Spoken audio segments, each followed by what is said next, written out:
Welcome back to Curriculum Design and Lesson Planning.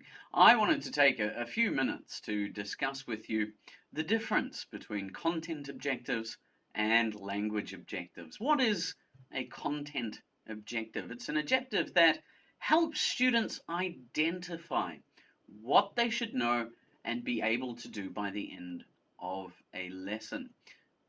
This sounds very similar to what we know about language objectives, but a language objective informs students how they will accomplish this by using key vocabulary and target language. So our content objectives are the what of our lesson. What are our students going to hopefully achieve? And the language objectives tell our students how they are going to achieve this. What language, what vocabulary are they going to use? So our language objectives, you have become experts in this already. The how, we are going to talk about the skill that the students are going to use. Is it speaking, listening, reading, writing? The target language that they are going to use. We're going to give an example of that target language. We might talk about the communicative purpose, and of course we're going to name the task. And all good objectives start with students will be able to.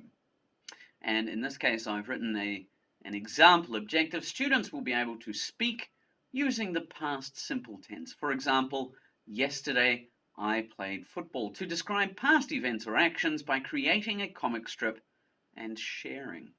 If we break that down, we have our skill, speaking, our target language, the past simple. For example, yesterday I played football, and the communicative purpose here is to describe past events or actions.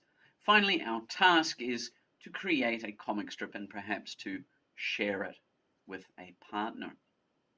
Let's contrast that with content objectives, or the what. What are students going to do? We're going to talk about a verb. We're going to give our students an action verb, something they are going to really do during the lesson. We're going to talk about the content topic of the lesson, give some example language that the students might use, talk about the purpose, and again the task. But don't forget, somewhat similar to our language objectives, maybe even more so, the purpose isn't really that important in content objectives. So again, all good objectives start with students will be able to. And in this case, I have borrowed one of your Halloween content objectives. Students will be able to complete 3 Halloween missions, such as solving riddles, finding a real ghost, and jack-o'-lantern by playing the treasure hunt. Let's break this one down again. Students will be able to complete, there's our verb, a very simple one I should say as well, nothing wrong with that. 3 Halloween missions. Halloween is our topic of the day, such as solving riddles, finding a real ghost, and jack-o'-lantern. These are the language items that are important to this topic. Riddles, ghost, and jack-o'-lantern by playing the treasure hunt, or completing a treasure hunt. So there is the task that students are going to complete. Our content objectives and our language objectives may seem quite similar, and indeed they are.